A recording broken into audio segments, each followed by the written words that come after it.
Welcome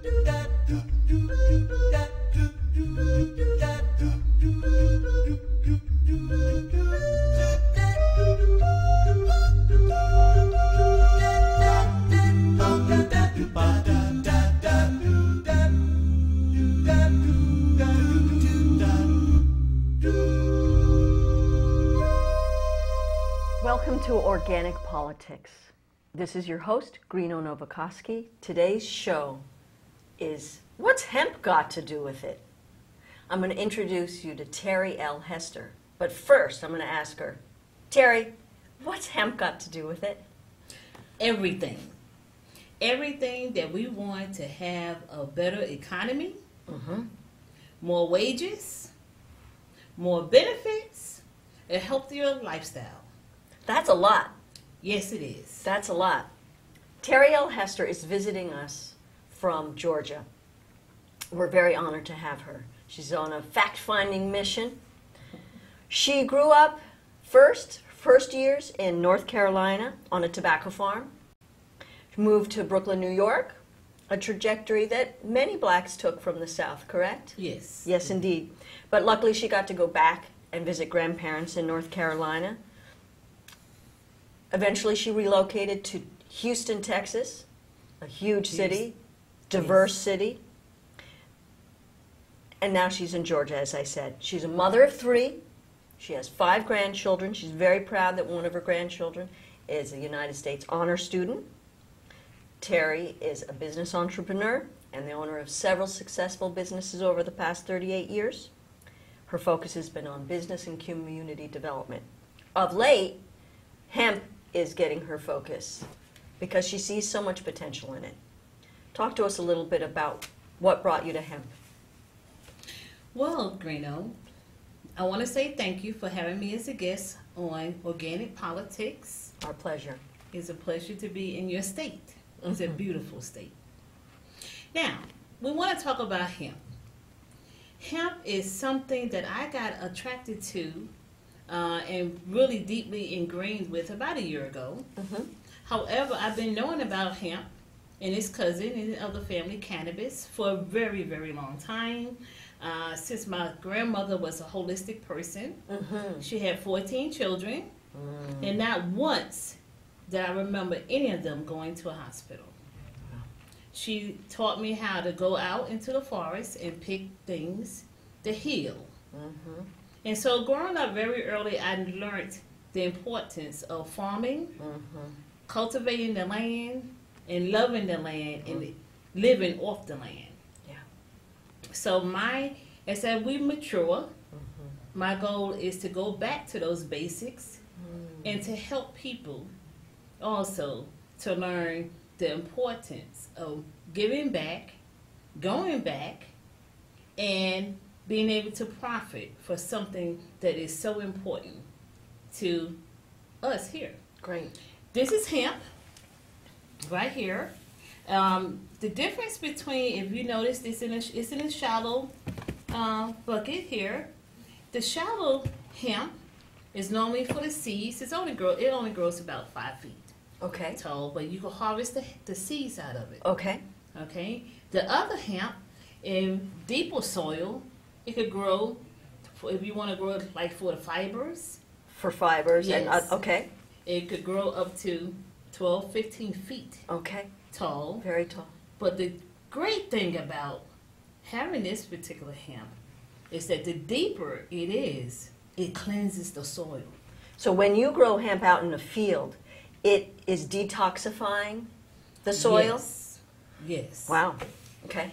And imagine that for the farmers. There's a lot of farmland that needs some cleaning up. Yes. That's great. Hemp is not new.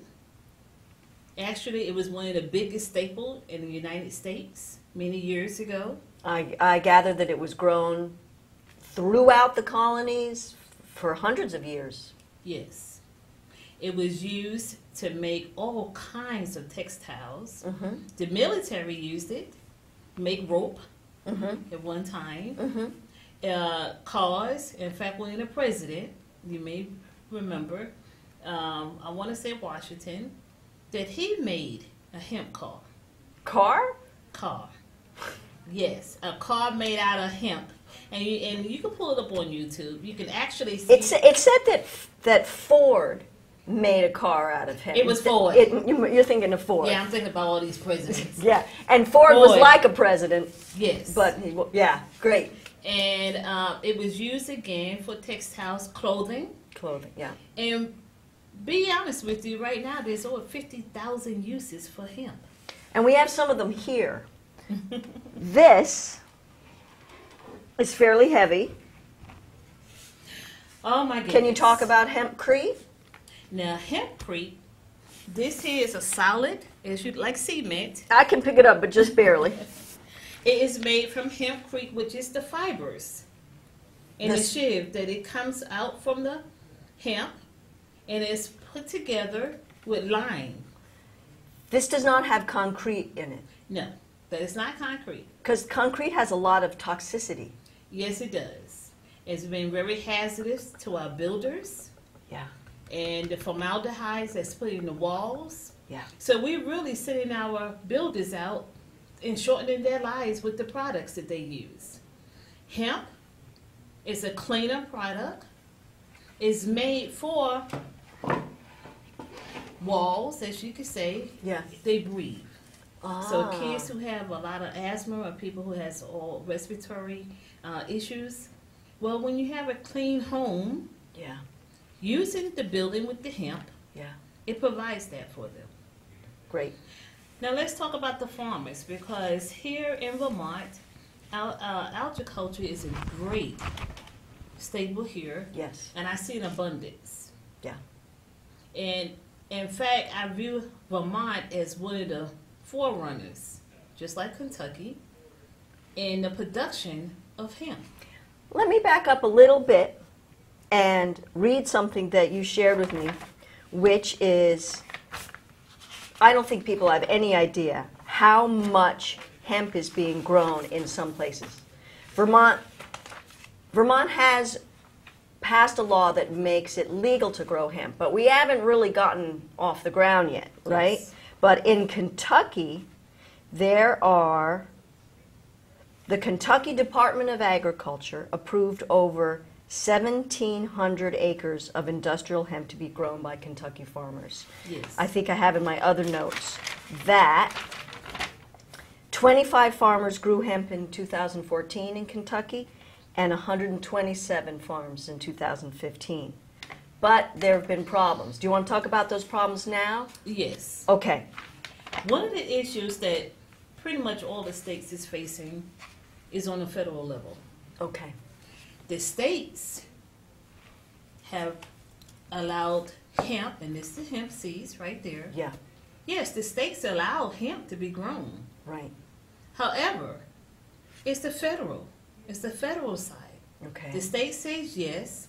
The federal side is not agreeing with that. Because seed needs to be imported. Seeds need to be imported, and as you import that seeds, it has to go across other counties and municipalities, and the federal law right now is saying that it is illegal. To import hemp seeds to the United States. Yes, to grow. So I think it says here, the Drug Enforcement Agency DEA has been seizing hemp seeds that have been legally ordered and bought, particularly by Kentucky, and their seed was stopped at the border. It's ridiculous Yeah. that 3 tons Yeah. of seeds in an economy here in America that could be thriving from that Yeah. is left sitting and ultimately destroyed. So the farmers who were expecting this seed, their plans are completely dashed. This growing season was ruined. Yes. Now, is this happening across the board, or is the interference by the DEA and other federal agencies piecemeal? Or, I mean, does it, clearly some seed has gotten to Kentucky growers. 125 growers were going to grow hemp this year. Well, right now the seeds are imported. But so some places have, sometimes they're able to get their seed. Yes. And why is it that we have to import seed in the United States? Good question. And that is the paradox Yeah. that many of the farmers find themselves in as well. Yeah. Because they know that this is a great crop. It replenishes their soil. Yeah. Good for the economy. Yeah. And it's another way for them to have a staple that is to be used for other commodities. And we have to talk more about that. But so what about, they can't save their own seed? No. In fact, if they do import the seeds, those seeds that are not used, they're to destroy them. Okay, so we're going to go back to talking about more products, but why do they have to destroy the hemp seeds? This is not marijuana. It cannot be used to get high. Mm-hmm. It has 0.3% of the substances that get you high, which is not enough. No, it's not. You can't, you get sick if you smoke this stuff. Yes, you do. It's not smokable. It cannot get you high on any levels. It's basically one of those staples that we feel that it was a God gift to mankind. Mm-hmm. And to help us in our economy, help the ground, help the people. So in answer to your question as to why it's being stopped, Yeah. well, you have to go back in history. Okay, let's learn some history. Wow, in the 30s, I believe. The 30s, 1930s. As you know, there are powers that be. Mm-hmm. Because just think about this. If you had such a thriving product. So hemp was grown into the 20th century. Yes. And people were using it industrially. Yes. They had factories in which people were weaving and making clothes from hemp. Were people using hemp seeds to make healthful beverages and or All kind of edibles. back in the teens, in the 20s? Yes. Okay. It has a lot of omega-3s in there. Yes, it has very good fat That is in great for there. Yeah. In fact, what we have done for a sample for you, if you look over there, we bought some hemp green juice. And I am thirsty. And just shake it up a little bit. Oh, that's making right. sure everything comes together.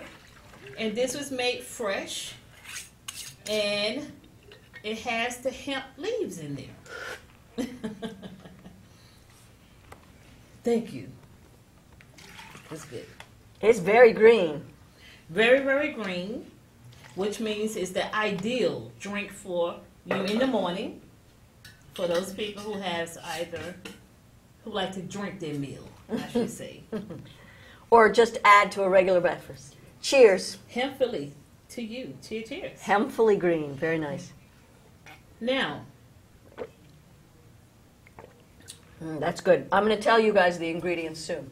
Okay. yes, that's what I was going to say. Can you tell what ingredients is in here? I have it listed here. All right. Let's go back just a little bit.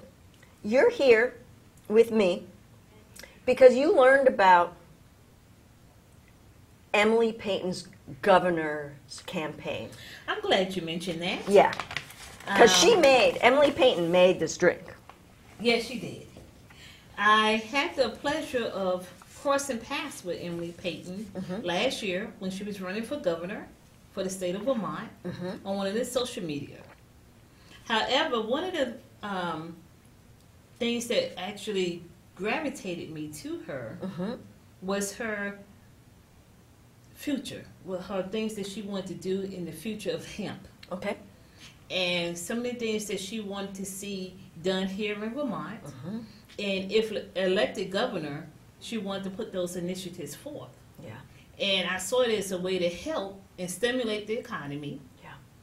And anything dealing with the farmers, Yeah. I'm all for it because Yeah. I know how difficult that is. Yeah. And for the last few years, with all kinds of entities, including Monsanto, and things that many people has been getting in trouble with, it's just insane sometimes.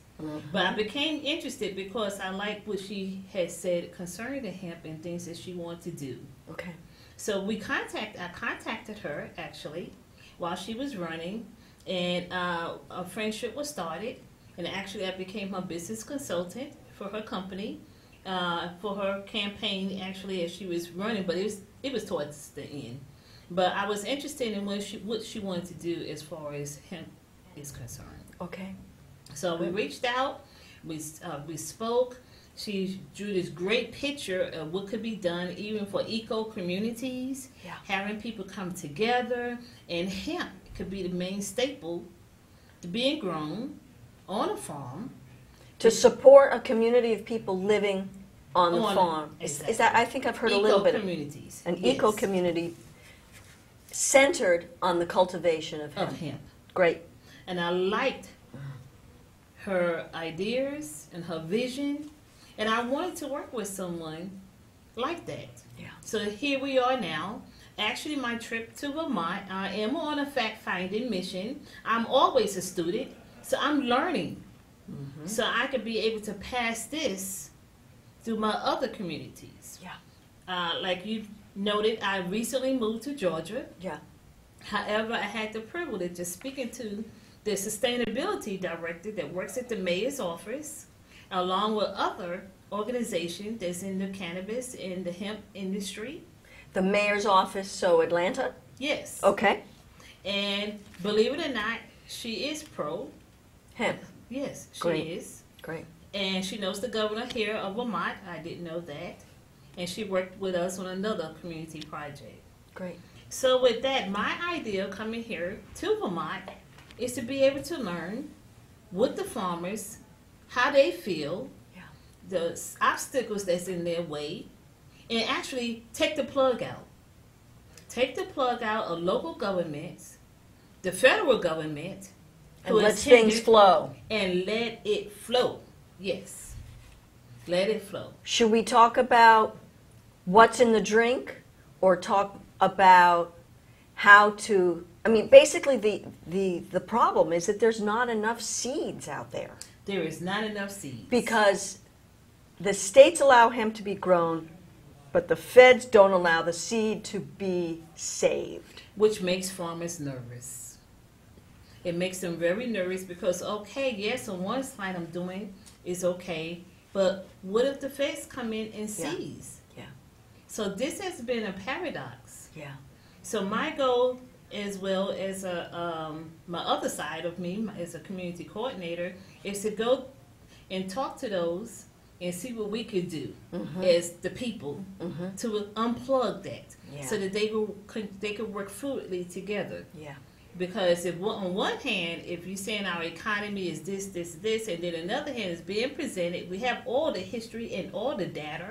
Yeah. So it kind of irritates me when I hear people, let's do another study. Well, you're studying something that's already been studied, hundreds of this. years old. We know that it can be grown. We know that it will grow Yes. easily and well. It doesn't require a lot of inputs. No. Corn requires more inputs. Yes, it does. It doesn't require irrigation. No, it doesn't. Um, No pesticides. it doesn't need pesticides.